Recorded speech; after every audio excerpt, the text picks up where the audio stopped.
Hi, I'm Chayale. Hi, I'm Hinty. Welcome to Your Relationshift. Join in our conversation where we explore The nuance and beauty of Torah's perspective on relationships. Okay, we have a really relevant, important, I think loaded topic that we want to get to today. We want to talk about Shana Rishona. So just like hearing those words, what comes up for you? Well, me personally, Baruch Hashem, I had a pretty good Shana Rishona, and I hear that a lot too. I've heard smooth, it was blissful. I've heard people say that it was really connecting. It was all that they had imagined and envisioned. And I've also heard a lot of the opposite. So that vision being blasted into outer space, and some people, right, like super traumatic, very hard adjustment experience, just really challenging, discovering things about their husband they never knew, uh, wondering if they made a mistake, just like really intense questioning and fear. So for a lot of people, it's a very hard year, and it's important to talk about because it's not just for women who are in it right now. For women who have passed that first year, it doesn't really matter because it impacts, right? Whatever happened during that year will impact the rest of your marriage. Not that it has to like impact the rest of your life, but it does end up doing that because a lot of your like first impressions or your narratives or your beliefs about the other person or about yourself or about your relationship start building then. And then they just progress and they grow. So it's important to talk about. Yeah, yeah. I think the spectrum, like you said, there's such a range of experiences of how it goes for people. I know for me, um, having the blessing of getting pregnant very, very quickly, um, and all of the hormones that came with, um, adjusting to a marriage and a new personality of mine was really, really intense. And I had a teacher that had once, like in seminary or something, and she was speaking and she was saying like, she was talking about herself, saying how she had cried a lot through her Shana Rishona. And Mm. I was so upset when she said that because I was like, I had this very euphoric picture of a honeymoon Shana Rishona. And I was like, why is she saying that? Why is she being so negative? Like, totally, totally judged her. Lesson learned. And now that, I'm past that stage, but I do have what to do with people, either clients or, former students going through it. It could be a really, really, really complicated year. There's a lot going on. And I mean, I'm saying Torah tells us, kol haschalas kashas. Beginnings are hard. That's like an objective fact. Mm. So I think even just, you know, putting that out there that it's a new thing and it has potential to be challenging. There's probably more awareness out there now than there used to be. But yeah, let's talk about what can make it complicated. Yeah. I mean, so from what you're saying, there's adjusting to your new self if pregnancy is part of that generation year. That's huge. There's also just like adjusting to another person, this person being in your space, this person being in your schedule. Um, I know for myself, I'm a very regimented person. So like I like my schedule, I like my routine, and suddenly someone else coming into that it was really hard to adjust Mm. to all of that difference. And then there's just even like, going on a few dates are great, and I don't know, six to let's say, I don't know, 20 dates are wonderful. And some people get engaged before six dates too. So that's great. But then there's living with someone and then finding out more about them. And it's like, oh, those are the pajamas that he wears, or like, oh, he doesn't brush his teeth, all these things that you never thought of discussing on a date, but they come up when you start living with someone. there's a lot of discovery that happens. And whether it's completely benign, like pajamas, to something really intense, like, I don't know, finding out that he smokes, could be a lot for a woman to handle. And especially when a girl feels like, okay, fine, now I'm adulting and I'm doing my own thing. And what happens in the marriage should like stay here. So there's also a little bit of like loneliness, right? Like, am I the only one who is struggling? Can I share this with him? Is that breaking his trust? Like a lot of questioning yourself. And it's just a lot comes up. Yeah, it's also like I'm hearing people listen to this and be like, and I know people try circumventing this by either dating for longer or like getting every single piece of information out of the person that you possibly could, from the pajamas he wears to if he brushes his teeth, right? Like you're just gonna, I speak to people about this in a dating setting, right? Like if I could find out every single possible detail about this person, then I'll spare myself this discomfort of like the shocks that come. So yeah, I just want to, I think it's important for, it's not something that you could get, it's not something that you could circumvent. There's an experience of moving in with somebody in the capacity of being married to them, right? Like marriage is a new reality. You and your husband have entered into a new reality after you stood into that chuppah, the most beautiful and the most wonderful, incredible thing. And it's new. So it doesn't matter that you found out every detail. There's going to be an experience of, I didn't know this is what it would feel like. I remember, this is just like details, but I remember a girl telling me I had never seen my father's tefillin because my father davened in the morning before I woke up at shul. So she had like a very, like you would say, like Yekish. She came from a very Yekish home.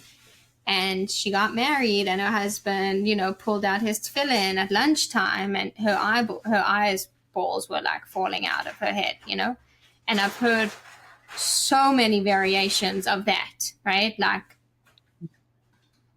I couldn't believe my husband didn't go to the mikvah on the Erev Rosh Hashanah. I couldn't believe, like all these firsts that you just left in this like absolute shock when it comes to Yiddishkeit.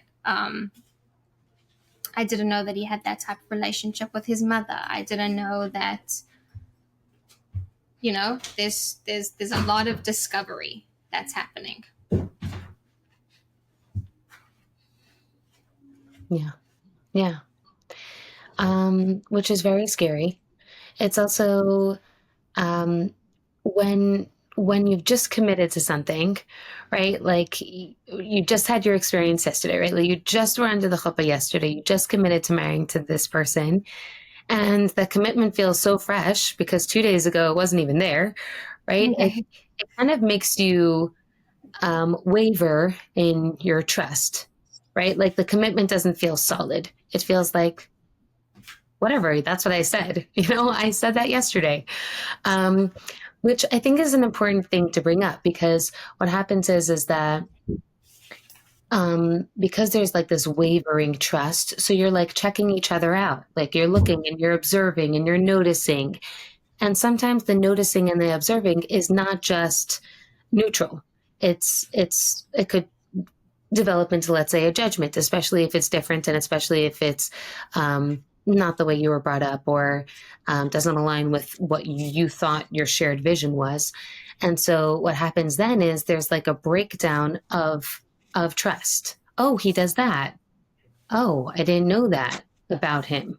Now I feel like I have to put a little tiny wall up to protect myself because I'm not sure what else different is going to show up for me. And so in a way, Shana Rishona is very much like a trust building or a trust depleting year. And it's very tentative. And because of that wavering feeling, it's scary for both of them. And it's really important to remind ourselves that a commitment is a commitment, which means that I said what I said, and I'm going to see this through, even if it's scary and even if it's challenging. But oftentimes a young woman, a woman who just got married, is not feeling that commitment as strong as she is feeling scared. Mm, mm, yeah. I think fear, like I'm thinking about fear being very, very much could be the center of somebody's experience, because that question of what is this and what if it's not everything that it was supposed to be is so loud. So being in assessment of the relationship, being in that constant state of evaluating your relationship and evaluating your spouse, which is something that we talk about in a relationship as being like the core, the cornerstones of a marriage, the pillars, right? That respect, that is stepping away from evaluating, and that trust the connection, which is the choice to trust. So those are especially challenging when you're starting out and you don't have a history of even just being together, like that I know that this person's going to stay, or that I know that I'm going to stay, or that we're compatible, or that we can work through conflict and get to the other side, right? So there's like new situations that will come up, and like I don't know what our routine is around this situation. So much fear, so much fear. Yeah. Yeah. I love that what you just said, like kind of building off of something that we said last podcast, where when things are become part of your subconscious, it's just like easier to flow through your day. Like, oh, this is how I eat breakfast. I don't have to think about how I eat breakfast, right? But now that you're entering into this new relationship with someone, everything has to be decided and like looked at and maybe over evaluated. Yeah. Yeah, but like I've even had people tell me it feels awkward, like it feels very awkward. They find themselves feeling like weird, not themselves, like, wait, is that how I react? Like I'm and a lot of girls are also coming from a like being spending a lot of time with friends. So there's like that flow, that like very comfortable flow that you had with your girlfriends in conversation and in hanging out and in being on the same page. And then like you get into this like with a man, and like he reacts differently and the conversation goes differently. And like, why doesn't it just feel like everything is just flowing beautifully and naturally? Like, let me go back to my apartment with my friends, or my house with my sisters, when everyone there just gets me and everything just flows easily. So Yeah. it's hard. Yeah. It's also there's also this like awkward, like building on the awkwardness of what you were saying, because you're making space for somebody else in your life. So like let's say things are going well and you're working on making space for someone else. There's also like the balance of where am I, where is he, and where's the space between us, and you're just figuring it out, right? So there are some women who definitely resist him coming into their space, and there's the other woman who makes like way too much space for her husband, right? And then it's very confusing for her, and she doesn't know where she stands, and he doesn't. Like they're just trying to figure themselves out. And then I also wanted to say this other piece that I think we should just say, even though I don't think a lot of people talk about it, is the fact that for some people, and I think that definitely for a frum couple, there is this expectation that something will happen within the first 1 or 2 years, that God willing, they will be able to have a child, right? And I think that's like like most people think that way. And there's a little bit of like a time ticking experience where if this is not going to work, then I need my back out strategy happening before that happens. And that puts a lot more pressure also on a person who's starting to wonder, question, is this right? Was he the person that I thought he was? Is this really the person I'm going to spend the rest of my life with? So there's this pressure of, I need to make this decision, even though you already made your decision. But like the second time making this decision has to happen before I bring a child into this world and make this way more complicated. And that's like uncomfortable to say out loud, but I do think that that comes up a lot. Sure, it comes up a lot, and I think people also have taken the route of pushing that off on their own. I'm saying so that they could have evaluate the relationship, but then you can really get stuck there, because it's like, I'm waiting to develop a relationship that's strong enough to have children, but like we're saying, one of the things that it's like trust is built on trust, not not on the question of if I can trust. So yeah, this is all very real things, and I think that there's another piece, which is we want so badly for it to be good that we are afraid to talk to other people about how much we're struggling or how confused we are or how much we need to learn and know. So a lot of people stay in silence the whole year, faking to the world that they're this happy couple because that's what everyone wants to see and that's what they want to show, right? Oh, it's so cute, Shana Rishona, you guys like just having the best time and sleeping all day and going on vacation, like and it's just like you hear that and you panic, and it's like, shoot, it's another reminder of like the loneliness and the desperation. And it's like, no, we're actually super confused and lost and lying awake at night because we don't know what's happening. Yeah. I like that you bring that up because there's a lot of so just to add on, like there's a ton of pressure on this newly married couple if they're not already going through enough.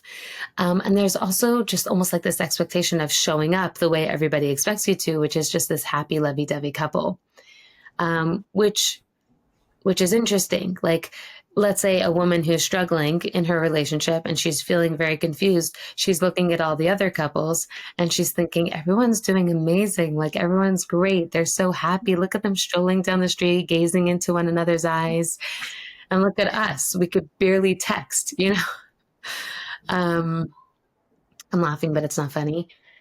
The point is that there's a lot of projecting and there's a lot of misrepresentation and there's a lot of comparison.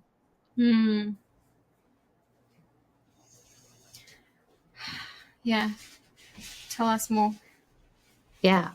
Meaning, like, when do you compare? You compare when you feel like something is similar to your situation, right? So like, okay, so when it comes to comparing, you're not going to compare something that's completely dissimilar to you. You're not going to compare yourself to, like, if you're a Chabad couple living in Crown Heights, you're not going to start comparing yourself to a modern Orthodox couple that lives in Long Island because you're just in a different bracket. People don't compare themselves to someone in a completely different financial bracket because why would I compare? So Shana Rishona is like this, it's like this concentrated year where a lot of you and your friends who totally have been comparable up until now are experiencing the same thing. And so I think almost like the comparisons are on steroids because it's all in one year and you have been so similar up until now. You technically married a similar kind of boy and you're living in the same space and you're just starting out. Like, everything should be exactly the same. So that's when you actually compare. You don't compare yourself to someone who's completely different. Right. It's interesting because comparison is detrimental to us. It's poison.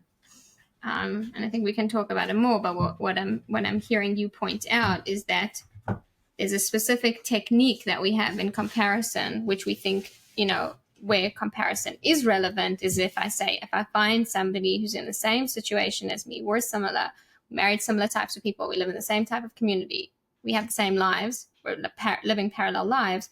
So that's an appropriate comparison, right? If it's working this way for her, then why isn't it working that way for me? And that becomes a source of a tremendous, tremendous, tremendous amount of pain. And I know that we're specifically talking about Shana Rishona, but everything remains relevant throughout marriage. And I think this is a particularly relevant throughout marriage, which is comparing our relationship to other relationships, comparing our marriage to other marriages. Disaster. Yeah. So it has tremendous impact on the relationship. It's also just like, it's just not true, right? It's just a real sheker to start comparing yourself to another couple because ultimately not everything lines up. You're not exactly the same. You and your husband are extremely different than the other person in so many different ways. And for you to start comparing, it's just not true. right? And also, besides the fact that you have no idea what's going on in somebody else's life, and you have no idea what challenges they're going through. Just like when someone looks at you and they're not figuring out what kind of challenges you're going through, and you have no idea, they might be looking at you and thinking, oh, that's what's normal. That's what we should be looking like, right? And so everyone's just doing it to the other, and it's just a whole lot of sheker, untruth. It's funny because I'll have this conversation with people and I'll be like, you don't know what's going on behind closed doors. But I get the sense from them that they're like, but I do. You know, because like, because they're, you know, they're having it. They're happier than I am, and it's easier for them. And I spoke to her, and she told me, and I know. And so what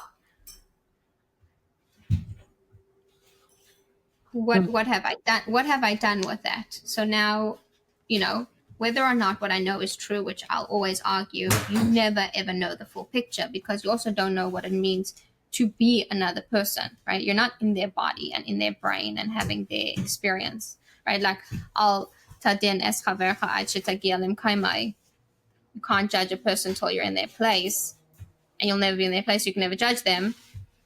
You can't compare yourself to somebody and have expectations of yourself and your relationship that you would have of theirs because you are not them and they are not you. So even if you like in your list of like, even if you tick all the same boxes that you officially fit into the exact same category for everything, you still don't have the same brain and the same heart and the same personality exactly. So it's like it's just going to be different. So what are you doing when you're comparing yourself? Right. Yeah. And what came up for me is also you don't have the same soul, right? You don't have the same soul. Your husband doesn't have the same soul as that other husband, which means like this is just a distraction from your purpose. Like everyone has their own, your unit, you and your husband have your own purpose. So to be looking anywhere other than your unit's purpose is just a distraction of the Yetzer Hara, of the evil inclination, trying to distract you from where you're supposed to be growing, from where you're supposed to be directing your energy towards. I think that we also compare when we're more vulnerable and when we're afraid and when we're in a learning phase. Like, how do I learn, right? Like, I need to look at, I need to look, where am I looking to see what's this supposed to look like? I need to look at other relationships and get information, which is what's really tricky about it because you can't really get information from another, you can't really get accurate information from observing another couple. I mean, you could see, you know, you could find a role model of a woman who is like really healthy and respectful and like you could learn from her. But in terms of like, this is what a relationship should look like. Okay, when they sit on the bench, he holds her hand, you know, and like, I don't know, it's just, Right. it's Right. hard to figure it out when you're trying to figure it out. Yeah. Meaning there is something about observing the greatness in another human being and wanting to be that great, right? Like you're supposed to be jealous of a Talmud Chacham so that you could learn as much as he can, you know, like that concept of like to help you grow as a person. But if in any way is making you feel badly about yourself and then just making you sink into despair, then that's just doing the opposite, right? That's just bringing you down instead of inspiring you to uplift you, right? I would imagine a young couple would look at an older couple, let's say, and say, like, what did they do to make their marriage successful? I Right. get that. Like, Right. I think what you're saying is like admiration admiration of a healthy relationship is beautiful and appropriate. Comparison has fear and jealousy and judgment. yeah, So do I have role models that I can like look at and admire and learn from, or am I feeling like I'm in some sort of competition to like win, I don't know, best marriage? Right. Or just to feel normal, right? Like we're looking outside of us to just categorize ourselves in the realm of am I normal? And I mean, you could hear so much judgment in that. Everybody, nobody, normal, not normal. It's all coming from this comparison state. And again, like you said, like this is not just about Shana Rishona people, this is anybody. And it's not necessarily even just about your marriage. It's just in general, that act of comparison is an act of trying to always either fit in and feel normal or to feel better than other people. That could be there too. But I think what's interesting is if you're looking to others to categorize, then you're letting go of your own strength, right? Your own power of you deciding what's best for yourself and you knowing where you stand and where you're growing towards, right? You're looking outside of yourself for grounding as opposed to looking within and getting to know your inner voice and making those hardcore decisions. Right. It's reminding me of that analogy of the father and son and their horse, and they travel from town to town. So the first town that they go into, the son is on the horse and the father's walking next to him. And, the townspeople go, wow, what a disrespectful child. So, has no respect for his father. He rides the horse and he makes his father walk. Like, this generation, they're just terrible. So they switch. The father gets on the horse and the son starts to walk. And then they go to the next town. And, the next town says, oh, wow, what a neglectful father. Who makes their child walk while they ride on the horse. Like, poor kid, he must be so tired. Like, what kind of parent does that? So they both get on the horse. And then they go to the third town, and the third town is like, oh my gosh, these people are abusing this horse. They put two people on one horse. Like, this poor horse is breaking under the load. So then, you could end it either way, but so then they get off. So now they're walking beside the horse. They go to the next town. They're so stupid. They're walking. They have a horse. Why don't they use the horse, right? They don't have to be schlepping. The point of a horse is for you to ride it. And basically, obviously, the point is obvious that when we use public opinion, or even just people as our reference point, to measure, like to position ourselves, like you said, am I normal? Is this right? It's self-defeating, it's exhausting, and we'll never ever get there. And what our reference point is Hashem and the Torah.